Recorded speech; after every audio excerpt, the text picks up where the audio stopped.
So, let's say hello to YouTube and let's get the show started. Welcome to Overwatch and welcome to Coaching the Many. We're going to be doing something a little bit different today. Coaching the Many might even be a bit short today, just for a number of reasons which I will go on and explain. First things first, we're going to start out with this Junkrat video. Now, as General Confusion has already spotted in the chat, basically, this is a very, very short video. This is defense only on Junkrat playing on Eichenwald, which is honestly where Junkrat's pretty good. Like, Junkrat, Eichenwald, not too bad. We're going to talk a bunch about why Junkrat is good on Eichenwald, why Junkrat is potentially good on Dorado, and then why Junkrat is shit everywhere else. And why you should, as you get higher in rank, probably gravitate away from Junkrat. Then we're going to talk about a bunch of other things that probably will be worth sticking around for. So that's just my clickbaitery tease for that. But yeah, we'll sort of get into that later. Okay, let's get started with this. Hey, Red Racer Aaron. Oh god. One amongst the many. Bliss. I saw that filthy decimal yesterday, and it shall not go unpunished. Oh baby, it's appreciated, even though you're both crazy. You're both crazy. Okay, let's get started. Let's clear this stuff off the screen. So just to set the tone. It's a Junkrat defense. They've clearly pushed on the offense all the way to the end. They have some time left in the bank. We've got a team lineup here that is relatively strange, especially for current meta.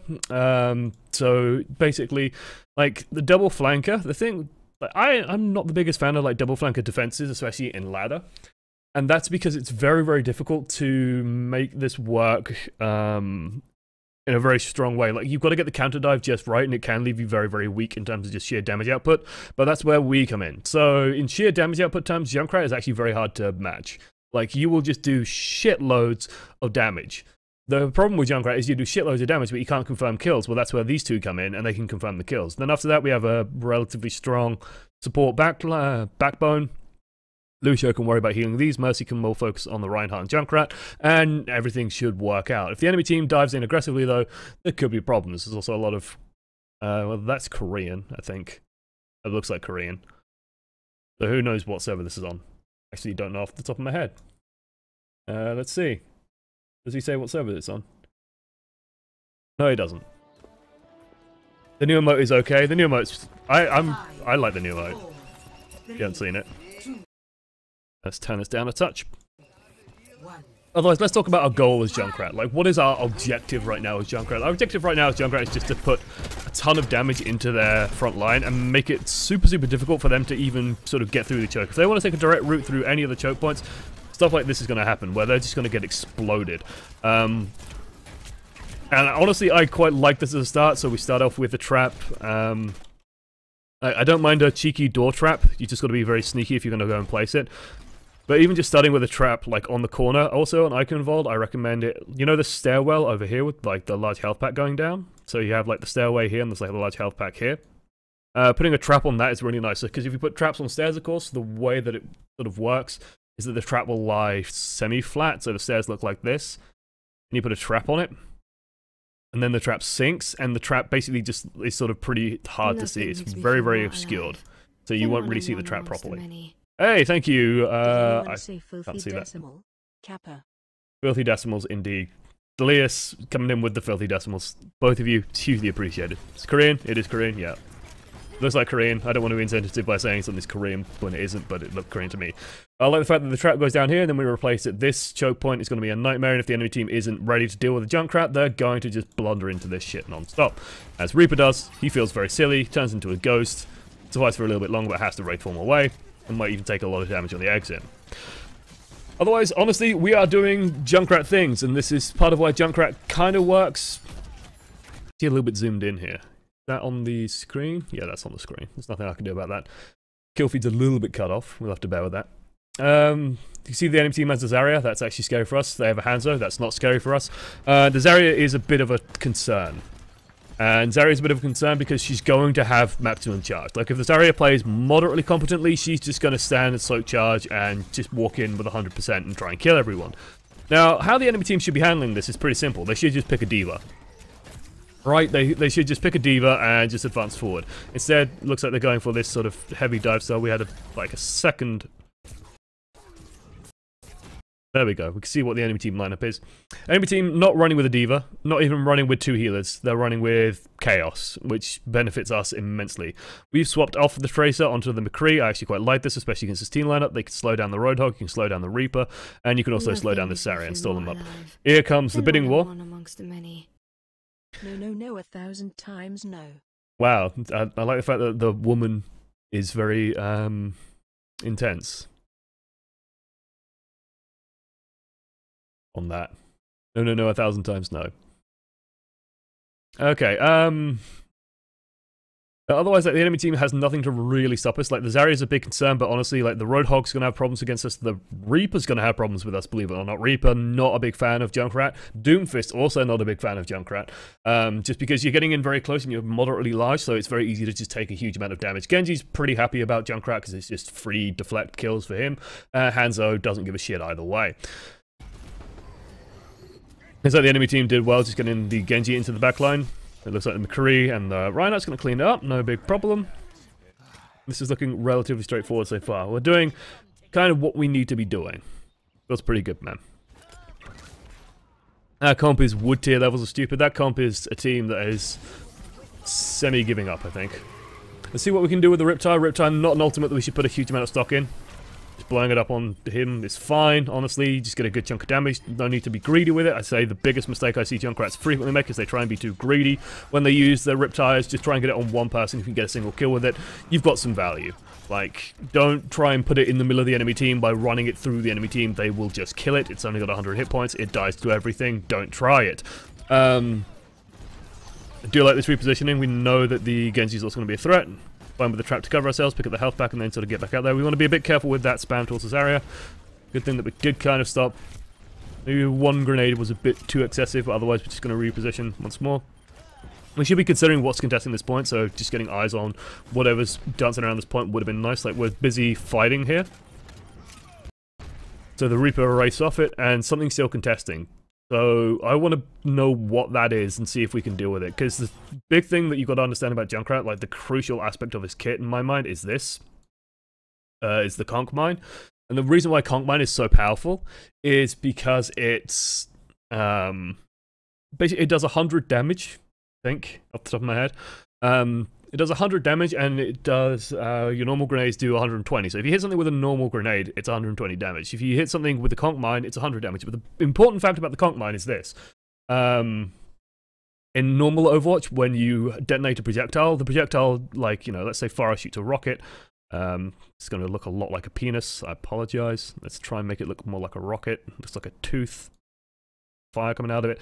Whoosh! Rocket goes in and then explodes on the wall here. So this is the wall, rocket explodes.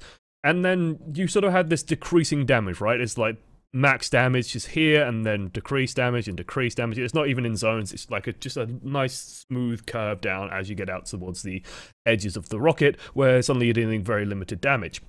The thing with concussive mine is this.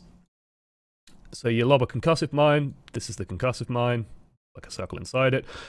Okay, this is what it looks like. And then when you explode it, it's 100 throughout. The entire area is 100 damage. There is no damage drop off at all. And that is very, very fucking important and very fucking useful to know, because it means if you hit someone directly, it does 120. 120, it does 120. Okay, it does 120 apparently. It's still kind of the same idea. If you hit someone with a direct hit rocket, or if someone is on about half hit points, you can kill someone with 200 hit points on a trap plus mine. The trap does 80. Okay, there you go. Thank you, chat. Thank you, chat, for correcting me on the numbers. I've been playing Overwatch for so long, like, numbers blur together. Concepts, however, stick around, and the concept is fucking pure. Which is, if someone is around half hit points, all you have to do is land the Conch Mine. And if the explosion radius so much as touches them, so much as clips them, they will take the full damage of the Conch Mine. So it's actually a lot easier than you would expect to get kills with it. I see people like do this all the time where they sort of lob it and then they try and wait until it's literally on top of the person. You don't even have to do that. You just have to get them in the radius of the explosion. The explosion's pretty large. So yeah, make sure you're putting that to work. And it's very, very strong on instances like this where people have to stand on the point and have to stand in a fixed location because they're going to get hit by it. Right? And it's so easy to just clean up using it. Otherwise, we're going back on spam duty. Out of line of sight. Spam, spam, spam, spam, spam, spam, spam, spam, spam, spam. And honestly, spam is the right thing to do. You don't have a limited ammo count. We put a trap down in a sensible location. I'd actually say that, like, because the team's holding a little bit further back, might not be the most sensible of locations. Also, I will point out, like, here is actually quite nice, because a lot of people do have this shrubbery in the way, and you won't be able to see that. I don't know if that actually disappears on higher graphics. A trap here is actually very tasty, because people do move in, and the nice thing about that trap is that if you consider, like, if someone gets trapped here, and your team is defending here and back here, no one can really capitalize on this super easily. They might be able to over here, maybe. But if you put it in the doorway over here, if you put it in the doorway over here, if you try and get it in the choke point here, if you try and put it even up here on top, you can actually get quite a lot done with that. So we do want to make sure our traps are in positions where we're not just slowing down the enemy, but we're slowing them down in a position where we can punish them afterwards. Going greedy. Good bit of damage there. We almost have a Riptire. Hanzo's followed us. Try and get that health pack. Health pack, health pack, health pack. Let's try and get away from this. This is not a good position. We want to be thinking about just, you know, where can we get to put that Riptire down. There's the Genji. He's trapped. He's buried. Nice. Like the patience. That was very, very clean. No, yeah, we're fine holding on to Riptire now. The push is done. We should keep spamming. We should be keeping our eye out for opportunities. This seems a little bit wasteful. Like, the enemy team are just going to back up if they're intelligent. I do like this pause, though. Enemy team... But teams have this bad habit of forgetting about Riptires. Like, if you haven't heard it explode and you don't see it, they're doing this. They're doing this shit. And this is actually very, very good stuff. Like... This is stuff you should be doing. This works extremely well on King's Row. It works extremely well on Dorado. Anytime where you can get sort of into a position. On Dorado, it's a little bit trickier because the enemy team, like if you think about the Dorado choke point, first point, you have like the bridge opening or like the pathway here where the payload sits in. And then there's the bridge above it. And what you can usually do is you can usually like drop the tire out of the bridge. But it's a lot easier for teams to sort of get and contest the top of the bridge on Dorado. So you want to be a little bit trickier with it. Object permanence lull? Yeah, object permanence lull indeed. Like, the Riptire is there and dying to it is friggin' humiliating. Like, if it's so clearly telegraphed, there's no excuse. This is a good push by the enemy team. We did some good damage there, at the very least. Genji didn't kill Mercy. Genji didn't kill anything, didn't do much at all, apparently. And the team's just falling apart. Now you might be wondering, why the hell did I pick this when it's so clearly a one-sided stomp? Number of reasons. I get sent footage like this relatively often. It's a relatively normal game, but a big part of this is also the enemy team just has no cohesion. If you're fighting against a Junkrat, you need to have a little bit of cohesion. You need to be pushing together, pushing quickly, and pushing onto him. If you just dive the Junkrat and do it sensibly, if you have a diva, for example, to just catch stuff, you will go in and you will clean shit up easily. And this is one of the big thing is, this is one of the big things that you need to understand about Junkrat, is that he has one of the few characters with like a very well-defined hard counter, and that very well-defined hard counter is Diva. His projectiles last too long, it's very easy to catch, very easy to scoop up, very easy to deal with. Junkrat can do a lot of damage to Diva, sure, but otherwise he doesn't do much of anything. So otherwise, I'd say, like, the big thing here, the big thing to take note of here, is, hey, Junkrat's very good when the team's disorganized. Junkrat's very good when the team pushes in poorly. Like, if they push in slowly and they stay in chokes, or they just predictably move through chokes, if they don't check chokes as well for traps and don't clear those, you're going to have an easy time. And it's pretty indicative of that. The main reason why I want to talk about Junkrat today is because I want to talk partially about why I don't like Junkrat. This has sort of been known on the record for quite a while, of like, what is wrong with Junkrat fundamentally. So I'm going to do a little bit of a spiel on that, and then I'm going to do a spiel on something else. Feels pretty good, man. So, while I transition screens, let's just get started with it. Why doesn't Junkrat see play at high level? Why do I consider Junkrat is a crutch? Why do I consider Junkrat to be okay in sort of gold, plat, maybe? Gonna start dipping away around plat. But after that, he really drops off, right? He just really sort of vanishes. Why is that? Why is this thing happening? So, the biggest issue with Junkrat is quite simple. He cannot do reliable damage often enough to warrant his position in the game. Overwatch is a game where if you aren't able to confirm kills, then you can actually be doing bad things for your team. You're basically giving the enemy team an advantage by not confirming those kills, which is especially true when there's an ultimate sort of disbalance between the two heroes involved. So let's say, and I've explained this before, but this is very, very important to understand if you are a Junkrat player. Let's say you are playing Junkrat, so you have Junkrat on your team, and let's say that the enemy team has Mercy, okay? Mercy has a lot of healing. She can pick people up very quickly. Not too great on sort of AoE healing, but she can pick people up relatively quickly. If we consider the two ultimates, okay, Riptire, which is a relatively effective high damage source, like you can one-shot people with it if you can get it in there, but most of the times it's just a distraction threat. Most of the times you're using it to maybe try and get someone, or maybe just put a lot of damage onto a tank. If you can't get it past the tanks, if you can't find a good pathway for it, it's extremely loud, it's extremely easy to find, it's extremely telegraphed. Like Zeta says as well, it has to be touching the floor as well to do more damage, so detonating it in the air will do less, but it's still tricky to even get it onto the floor. If you're dropping down, chances are it's not going to survive the trip to the floor. Every time you're doing damage as Junkrat, you are building Junkrat's ultimate. Yay, that's good for us, smiley face. And you're building Mercy's ultimate. Mercy's ultimate is a resurrect that picks everyone back up who has died and makes Mercy immortal for a short duration. Mercy's ultimate is considerably better than Junkrat's. There is no doubt about that in my mind. Mercy's ultimate is extremely high value, teamfights are played around it completely, you have to always be considering Mercy's ultimate when Mercy's on the field. And you might be saying, well, oh, what if they have a Lucio? If they have a Lucio, they're fucking laughing. They're going to have sound barriers for days because you're dealing splash damage to everyone. Lucio can just pick that up super easily, and it's no big deal. If they have an Anna can throw an anti-heal heal grenade down and then pick everyone back up relatively easily. Even if they're playing Zenyatta has a bit of a tougher time, but he's still going to be just topping people off with orbs, and he's going to have a hard time just confirming those kills. What this means is that when Junkrat is on your team, the enemy team, well, will be taking more damage, but their supports will also be healing more. And you'll notice this if you're a support player and you end up solo supporting. Especially if you end up solo supporting as Lucio, you will end up solo supporting to a point where you will have... you'll be constantly getting sound barriers, like way, way, way faster than you normally do, because you are just healing everyone non-stop. We're not having like a Mercy scoop up all the healing, not having an Anna scoop up all the healing, or not having a Zenyatta constantly propping people up. So you're going to be healing that much more, so you're going to have these ultimates faster. If one team gets support ultimates before the enemy team, that can be game-ending.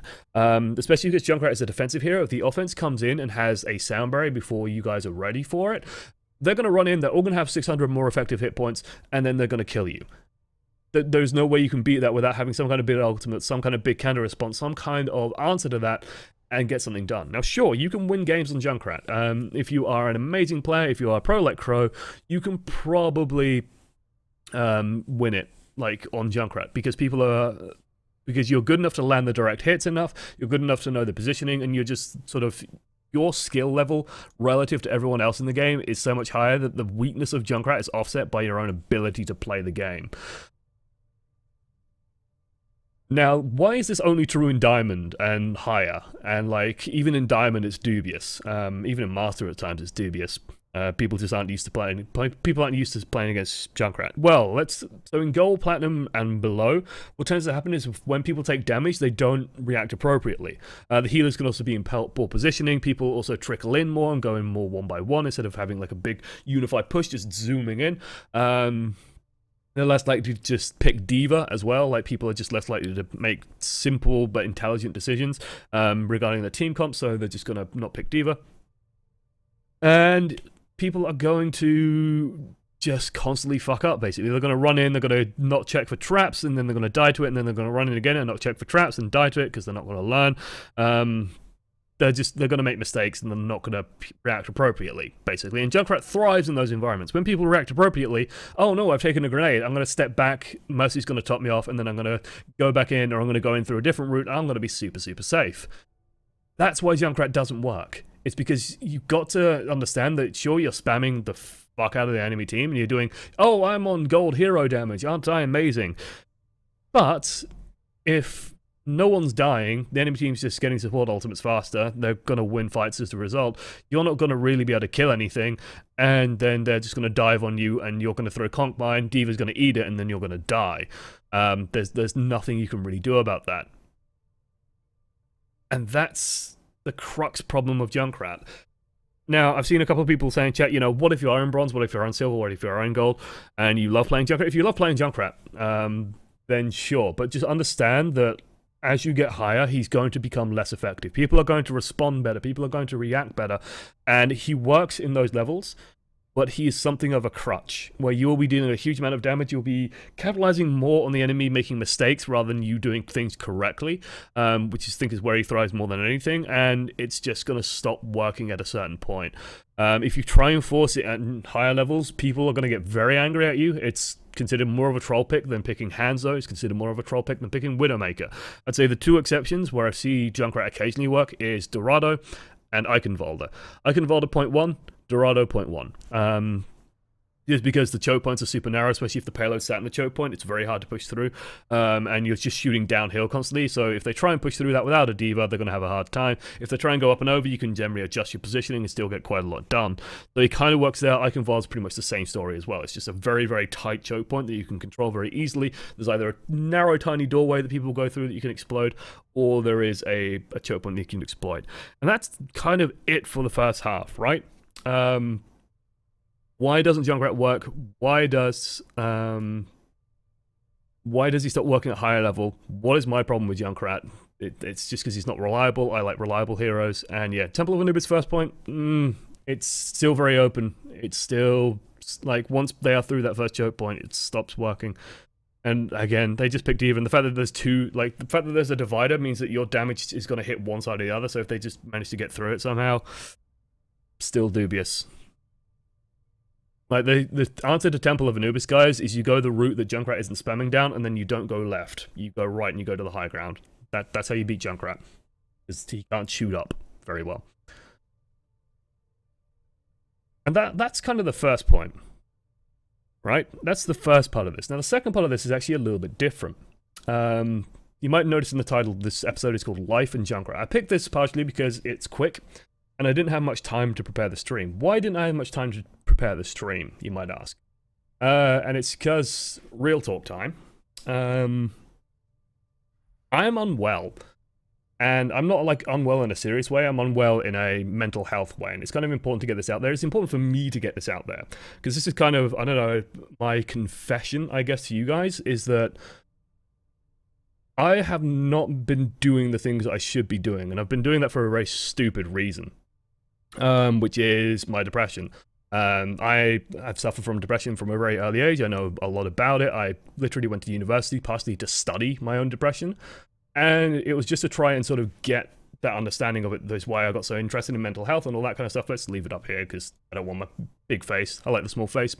And as such, I've become sort of lazy on certain aspects. And so this is sort of my moment to sort of explain a little bit about that and explain a little bit about how this is coming out, because real story, so I'm extremely tired today because yesterday I woke up at about 7 o'clock. Well, I actually, technically speaking, I left my room at 7 o'clock because my brother had company over and I was stuck being anxious. Finished at 7 o'clock, no, 7 o'clock, it was about 6 o'clock. Made myself a sandwich to eat. That sandwich and a bag of munchies was all I ate yesterday. And then I stayed up until 11 o'clock today. You might imagine you might think that I'm super, super hungry. You might think that I'm starving at the moment because literally yesterday I ate a sandwich and like I literally still have the bag here and literally that's all I ate yesterday. You might think I'm super hungry. I have a pizza in front of me. I've eaten about 3 bites and I feel full. That's not good. That's not good. So, what I'm going to do, and this is sort of my declaration, and this is part of why this stream is going to be a relatively short one. I'm going to take most of today and most of tonight, where I usually have a block schedule in my mind. I've mentally set up, like, you know, about 9:30 to 1 a.m. That is pure stream time, pretty much. Like, sometimes it gets a bit closer to the stream time, depending on if there's other stuff happening. But from 9:30 till 1 is like, make sure that OBS is set up ready for the stream, make sure all the pieces are ready. Sometimes certain bits aren't, sometimes they get certain bits, sometimes they don't. And so, you know, set it all up. And you might make this sound like a don't take, yeah, and I see in chat, don't take yourself on seriously. Don't worry, I take my mental health very seriously. Like, let me put you guys here. Depression isn't stupid. Trust me, I know depression is very serious. Like but I've lived with it so long that I understand it and I know better, and that's part of what today is. It's sort of my confession, I guess, of like, I want to change, but I've always been in that position of like, oh well, it's the standard procrastination thing of, oh well, I'll do it another time. And you guys have noticed this. You guys have noticed this pretty simply. There's been less updates of Coaching the Many on the channel, just for the simple reason of just like, what the fuck. There is no reason. It's just like I go and do it, and then I end up not doing it for no reason at all. There's been a couple of Coaching the Menys lately where like I felt underprepared going into them. That's purely again off the back of the depression. I sometimes show up to streams tired. I literally got out of bed today a couple of hours ago. Feel extremely exhausted, feel extremely tired, and it's sort of, now's enough's enough. Now's time to change, and I kind of want to show you guys the room I'm in, but you know, I'm not going to, out of my own sanity's sake. But it's a bit of a mess as well. Like, personal hygiene is one of those things that vanishes as well. And if a lot of this is sounding similar to stuff you guys face, like insomnia, lack of appetite, it's not so much like, depression is not so much feeling sad in my mind. Sadness comes and goes, but it's a feeling of ennui. And if you don't know what ennui means, E-U-N-N-I, it's a bit of an obscure word. It's this sort of, I almost use the word malaise, which again probably isn't a very helpful word if you don't have a native level of English speaking. It's like a feeling of just, like you're not going to do anything. And that's honestly what I spend a lot of my time doing, is not doing anything. And that's fucking terrible. So this is kind of my pledge, I guess, to you guys, which is, enough's enough. Like, this has crippled me in the past, and like, just speaking super frankly,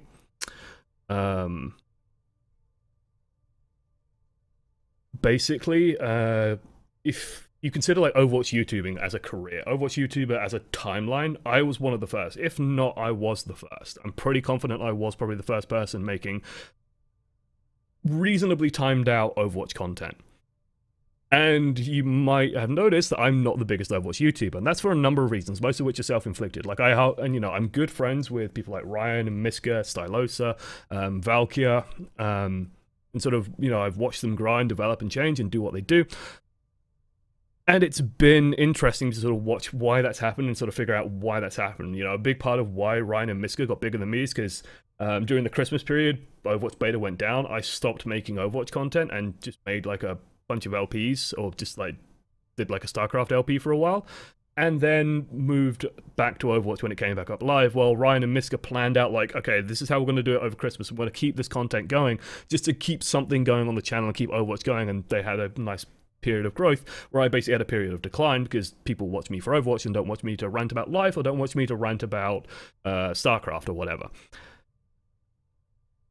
It's French and I think it's pronounced different. Malaise. It's the English pronunciation. The stream understands and loves you. I know you guys do.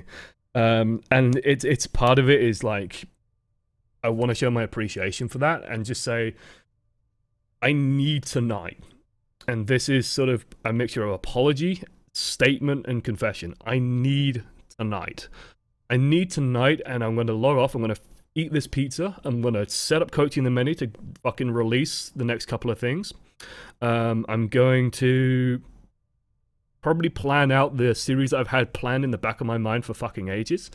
And I'm doing these very public. And ennui is pronounced ennui. Ennui. Oh, for fuck's sake, you're completely correct. I'm an idiot. Eat that pizza. The pizza will be eaten. Don't worry. I plan to eat it. I've had some coffee as well, which I think is what's propping me up. And I'm gonna just try and schedule, like, I'm gonna just try and sort myself out, for fuck's sake. This coming weekend, well, like weekend for me, the Tuesday and Wednesday, I'm gonna clean my room. Is the pineapple on the pizza? No, it's just pepperoni. Pepperoni deep pan. I'm gonna start cleaning up the mess that is this fucking office. I'll just turn the camera this way and you guys will see a pile of paper on a table that is like 3 miles deep and needs fucking organizing. Like a lot of invoices, an empty box of Jaffa cakes, 2 empty boxes of Jaffa, an order from Amazon and stuff like that. If I turn over this way, see there's laundry, and then there's like the messy table over there, and there's a broken coffee machine on it. It all needs cleaning up. Because what I noticed is like, hygiene is one of the first things to go. Like looking after the environment you're in. And so what ends up happening is, like, I walk into this room and it's a fucking mess. And I know it's a fucking mess and I'm ashamed of it. But I don't clean it. And that's kind of the problem. That's kind of indicative of my life in general at the moment. And I need to try and sort that out. Which is, I walk in and I see that there's a problem and then I don't do anything about it. Which is wrong. Is absolutely wrong. So, yeah. Why are we love spamming? I just got here. Oh, yuck. Just join in anyway. Just do it anyway. I know it doesn't help you right now, but your stream has already distracted me and helped me feel a lot better when you're depressed. Just wanted to know. I'm glad it has. I'm like, it always warms my heart a little bit to hear, you know, oh yeah, no, you help me out with this stuff. And I do want to sort of say that if you do suffer from, you know, mental disorders, spend a little bit of time researching it, trying to understand it, because that way you can conquer it. Like, to me, the first step in conquering anything is understanding it, which is a big part of things. Have you tried medication? They stigmatize but work great. I studied pharmacology. Trust me, like, my best subjects in pharmacology were drugs in the brain. Studying my best module, my best highest scored unit was drugs in the brain, purely because there was like a good quarter of that was spent on depression. Some of it was also spent on anesthetics and stuff like that. Anesthesia, I fucking loved. The problem with medication is it takes like 10 to 12 weeks to kick in, and during that time people change, and I don't want to change. I don't want to risk that. And I think I can push forward. If you need to share the load, there are a lot of people in the community that will glad to help you with anything you need. Right now, what I need, and sort of what I said tonight, was I need tonight, basically. I need to just spend tonight working. Hold me to task, but don't do it super firmly. Just like, hey, Coaching the Many isn't uploaded yet. Just, you know, you might want to get on that. Like, people tweet me, and people have started doing this, and I actually quite like it that they do. They tweet, like, someone tweeted me today, if I can load up Twitter. Notifications. So this is like my Twitter backend, like, no YouTube video in a while, check your channel every day. And that actually, like, is kind of nice for me, because it's like a kick of like, hey, yeah, there's like 4 or 5 Coaching the Manys you're behind now that you want to do. Also, Miranda's been testing out graviton surges, which is nice. I'll give that a like. There you go. And Drib's talking up your casting. Good stuff. You issue several times. To me, it comes in periods, and they're not as badly. You finally pull yourself together and clean stuff up. Yeah. Complain to Virgin. Even though I watch General Chat wants to help. I'm here to help you, chat. Oh, bless. Link something to help with cleaning, getting organized. What I need more than anything is a schedule. I also need to get out of the house more. Like, this is one thing that I always pledge myself to do, and I never do it. And I recommend doing this if you're, like, I will give you advice, but I won't do it myself. I'll just try. Sort of like, wink, yeah, hint, wink, wink, reminders. Be subtle about it, but not oppressive. Like, just getting out the house and going for a walk. Like, half an hour walk every day would probably do me a world of fucking good. It gives you perspective rather than just being trapped in this room, which I spend most of my life in. When antidepressants feel I've changed to the better, like I'm able to be me. Better time to get off the meds soon. I've also had that, which at some point I'll probably do it. I know my mum, bless her, precious, like, has been pushing me to try and get onto medication as well. For me, I want to see, like, I want to see if I can willpower it out. If it ever gets truly bad, then I will probably talk to a doctor. Luckily, I'm sort of stable enough that I'm okay. I think it's just I let things slide that I shouldn't let slide, and I just need to stay on top of that.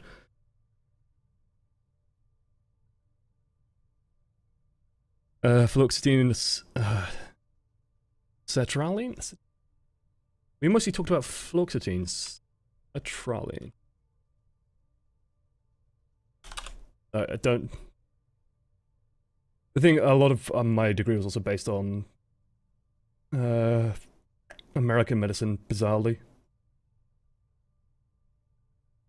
I do like my SSRIs. Feeling sick, headaches, trouble sleeping. Standard SSRI stuff. Went to a doctor a couple of months ago. Would recommend it. The medicine twist 2015 pushed me over the edge. Let's give me a helping hand. Yeah, like, I hear that a lot. I like quiet night walks, the city's still moving, the outskirts is fairly quiet. Not a bad idea, actually. Like, the area I live in is pretty nice. Anyway, chat. I have anxiety, and going out for walks helps clean everything. Taking the time to clean everything helps me out a lot.